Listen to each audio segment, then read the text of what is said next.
Ola hei tuan trum chu Zawhte fasha en kol tu kan mulau maya ama fa ni lo he Zawhte hian Zawhte dang apui thi san fa a en kol ve tlat maya ani hian ano hi adam lova ano nei hian thi ve vek thunga mun thanami Zawhte no apui thi san anon la lu ta ti hian duat tak main he Zawhte hianin alo pom ve thlap maya adang da em maya hanti lan lo atan chuan au yoma an hu ta na tan kan han ko var le zok ani khon ani hian akil koi pe ve em ani ani hian anu enin an en ve ngal mai ni om takania ati rein lakin alo du lo ngal mai hem he hian nge alo nim kol in kol ka hu ma se he hian fang cha lo chei bola la sak thei to lo bangin tha se mai nó bông đu ta alo cổ nó sang tụ các sang ko alo buai ha anu pom ve la khan ham norvel kha ado hal ho ba ma se nu te tui anh cho xí lo anh fo le mấy gần như này fo thei lo afa te ati ti mai ang about how vector boxia chung vel anga chu lo ngai ve ni anga ron let le ang vela no eng sang nei he hian ani le pathumania kha ano chu ni lo tin tha chiang amo moi deu ba le so cái ba lại bông deu nia tập tổ thôi à Zawhte pa ngai rong heng poi Zawhte pa ngai thau chu ni lo nghe tlang lo nang ma rong da pakhat tu ba le rang nia ba lam tam ma zo sang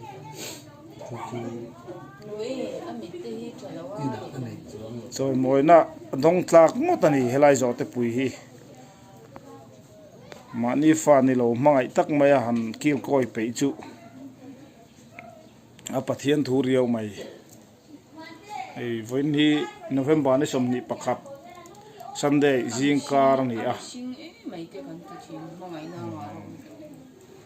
Mihring te hian zirtir kan ngai a ram te pangpar le thil siam dang te chuan zirtir an ngai lo te la siam tu pon pathian ring tu kan ni na hian kanin en fia pathian du zonga in mangai ton na te poi kan zir that na sat hi chu ngai ni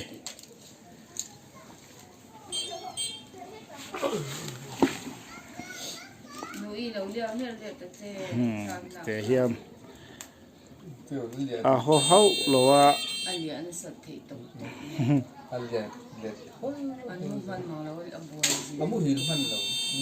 a bual zing a en ko ti le lia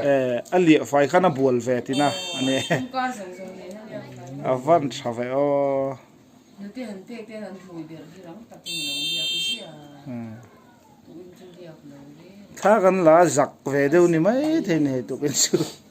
a bual du lo tlat maya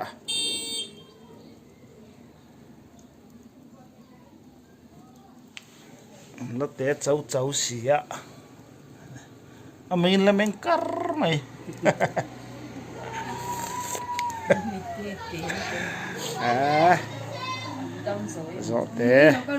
Zawhte fasha en kol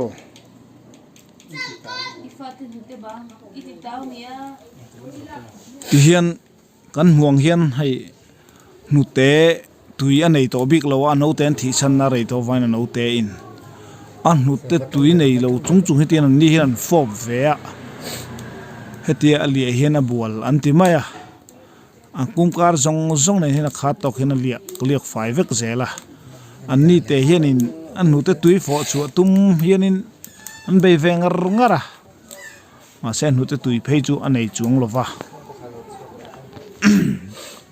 leise kot YouTube channel subscriber te in chunga kan lom tak zeta kan video te milungai lut sak thina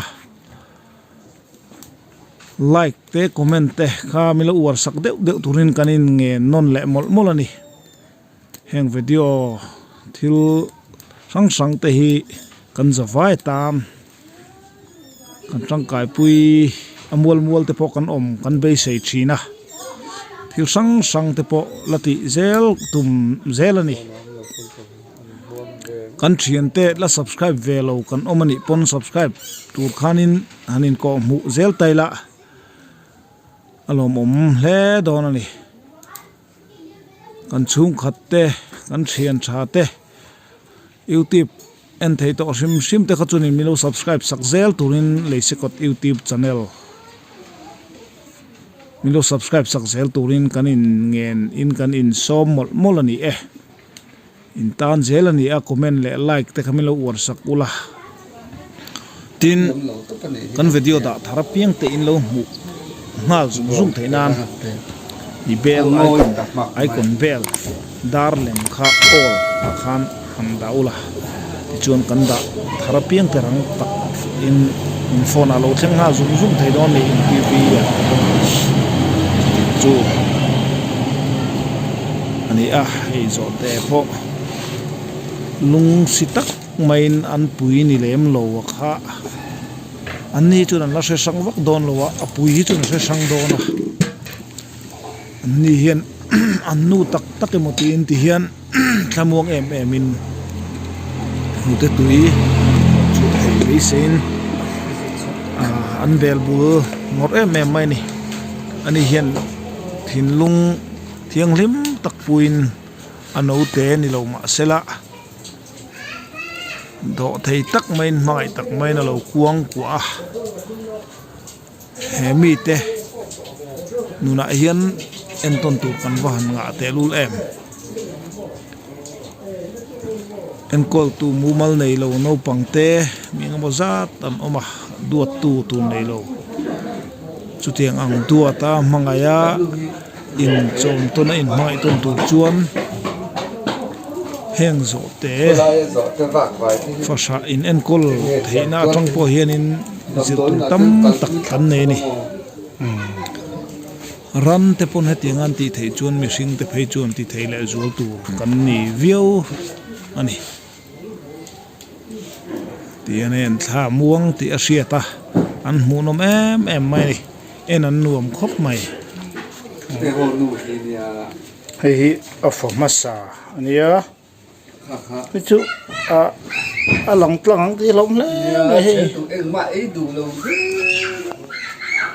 dan ko chuan che te hian nei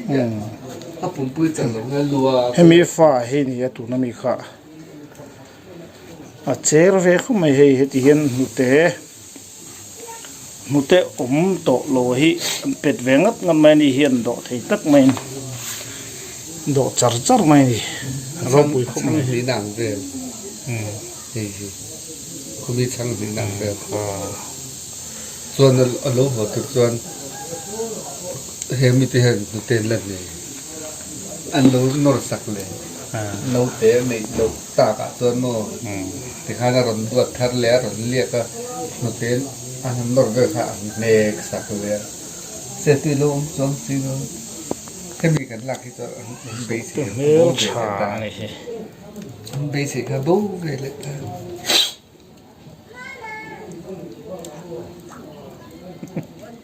Zawhte fasha en kol